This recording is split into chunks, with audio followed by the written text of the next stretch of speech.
കർത്താവിൻ്റെ ഓരോ വചനങ്ങളും ലക്ഷ്യം വെക്കുന്നത് കൈച്ചൂണ്ടിയാണ്. വചനങ്ങളെല്ലാം നിത്യതയുടെ കൈച്ചൂണ്ടികളാണ്, കൈച്ചൂണ്ടികൾ. അതുകൊണ്ടാണ് വചനം, പ്രത്യേകിച്ച് വചനം കഠിനമാണെന്ന് കണ്ടാൽ ഓർക്കുക, അത് ഈ ലോകത്തിന് വേണ്ടിയുള്ള വചനമല്ല, സിമ്പിളായിട്ടുള്ള വചനമാണ് ഈ ലോകത്തിന് വേണ്ടിയുള്ളത്. ഇപ്പോൾ ദിവ്യകൃപാനെക്കുറിച്ചുള്ള വചനം കഠിനമാണ്. എന്താ കാര്യം? ദിവ്യകൃപാന നിത്യതയുടെ ഭക്ഷണമാണ്. കൈയടിച്ച് ശ്രദ്ധിക്കട്ടെ.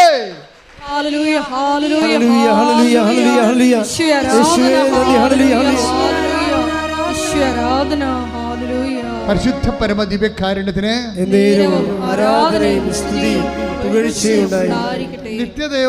നിത്യതയെക്കുറിച്ചാണ് ഞാൻ നിങ്ങളോട് പറയുന്നത്. ജീവിതത്തിൻ്റെ കഠിനമായ അനുഭവങ്ങളെ മാർദ്ദവമാക്കാൻ വേണ്ടി ക്രിസ്തുവിൻ്റെ നാമത്തിൽ ദൈവത്തിൻ്റെ സ്നേഹത്തോടെ അത് സ്വീകരിക്കാനാണ് എന്നിലൂടെ കർത്താവ് നിങ്ങളോട് അഭ്യർത്ഥിക്കുന്നത്. എന്തിനു വേണ്ടിയാണത്? നിത്യതയെ ഉദ്ദേശിക്കുന്നതാണത്. എന്തുകൊണ്ടാണ് അങ്ങനെ സംഭവിക്കുന്നത്? അതായത് നിത്യതയെ നിങ്ങളെ സ്നേഹിക്കാൻ ആദ്യം തീരുമാനിച്ചാൽ ബാക്കിയെല്ലാം എളുപ്പമാകും.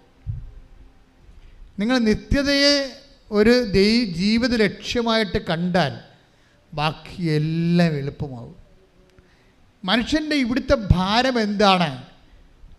നിത്യതയെ അവൻ അവഗണിക്കുന്നതാണ് മറ്റെല്ലാം ഭാരമായി മാറണം. നമുക്ക് നിത്യതയെ അവഗണിക്കുന്നതാണ് ജീവിതത്തിൻ്റെ എല്ലാ പ്രശ്നങ്ങളും ഭാരമായി മാറണത്. കർത്താവിന് എന്താ കുരിശ് ഭാരമായി മാറാതിരുന്നത്? അത് നിത്യതയ്ക്ക് വേണ്ടിയാണെന്ന് ഈശോയ്ക്ക് ആന്തരിക ബോധ്യമുണ്ടായിരുന്നു. അത് പിതാവിനോട് സ്നേഹം ചെയ്തുകൊണ്ട് ഈശോയ്ക്ക് ആന്തരിക അഭിഷേകം ഉണ്ടായിരുന്നു. അതുകൊണ്ടാണ് ഐസയാ പറയണത് എന്താണ്? അവൻ സഹനദാസൻ, അവൻ പീഡിപ്പിക്കപ്പെട്ടപ്പോൾ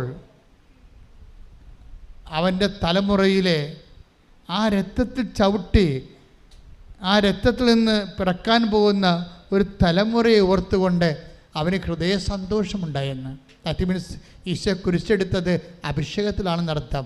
ഐസയ 53 ശ്രുതികട്ടെ. ഹല്ലേലൂയ. ഐസയ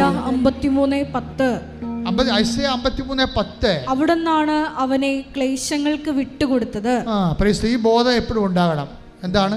അവിടുന്നാണ് അവനെ ക്ലേശങ്ങൾക്ക് വിട്ടുകൊടുത്തത്.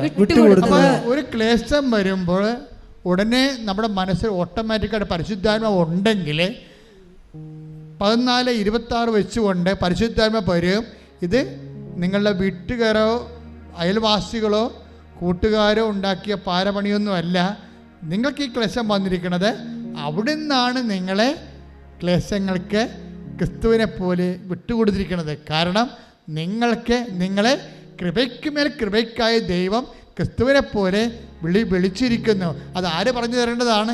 പരിശുദ്ധാത്മാവ് പറഞ്ഞു തരേണ്ടതാണ്.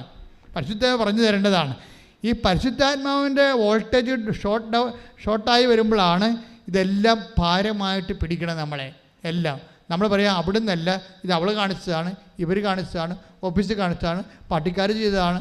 ഇങ്ങനെ കുറേ നമ്മൾ എന്തുകൊണ്ടാണ്, അതായത് നമ്മുടെ എല്ലാ ഭാരങ്ങൾക്കും ഉത്തരവാദി മാപ്പ് സാക്ഷികളെയും നിങ്ങൾ അന്വേഷിക്കണമെങ്കിൽ ഓർക്കുക, ആ മാപ്പ് സാക്ഷികൾ ആ പ്രേസങ്ങളെല്ലാം ക്രിസ്തുവിൻ്റെ അക്കൗണ്ടിലേക്ക് കാര്യം ഓവർ ചെയ്ത് കഴിഞ്ഞാൽ വിഷയം അവിടെ വെച്ച് തീരുകയാണ്.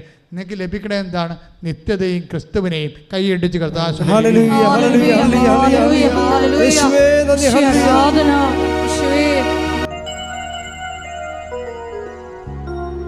മുട്ട നിൽക്കുക. മൗനമായി മുട്ട നിന്ന് കണ്ട് കൈകൾ കൂപ്പി കർത്താവിനെ തന്നെ നോക്കി.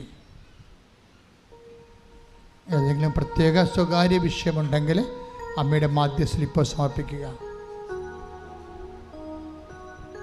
പ്രത്യേക സ്വകാര്യ വിഷയം ഇപ്പോൾ സമർപ്പിക്കുക.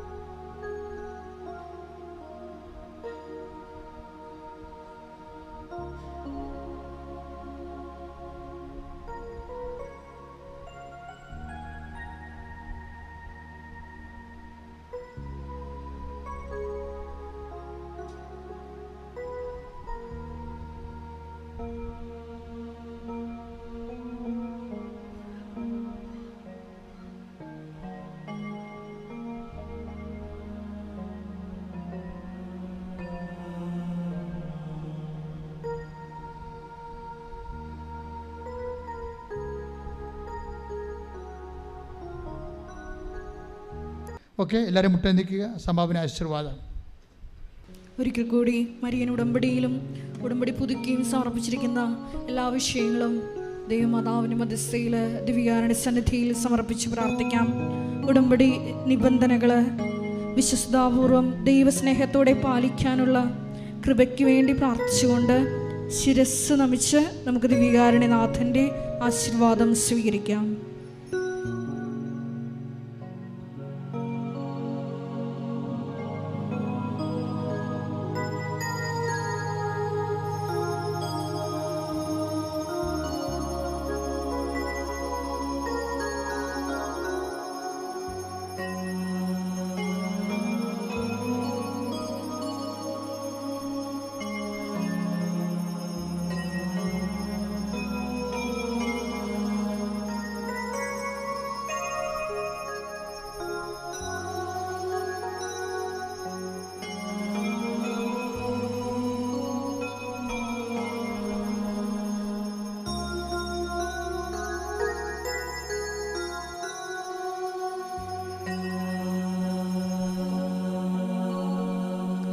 പരിശുദ്ധ പരമമാ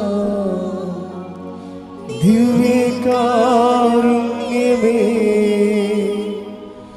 എന്നുമെന്നും അങ്ങേക്കാരാധന.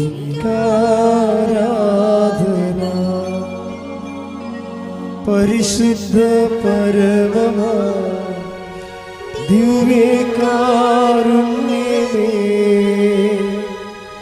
എന്നുമെന്നും അങ്ങേക്കാരാധന.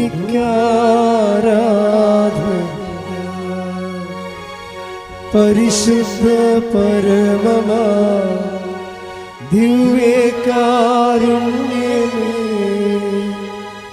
എന്നുമെന്നും അങ്ങേക്കാരാധന.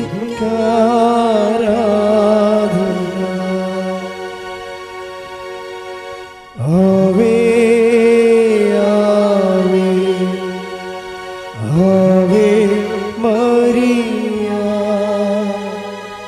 Ave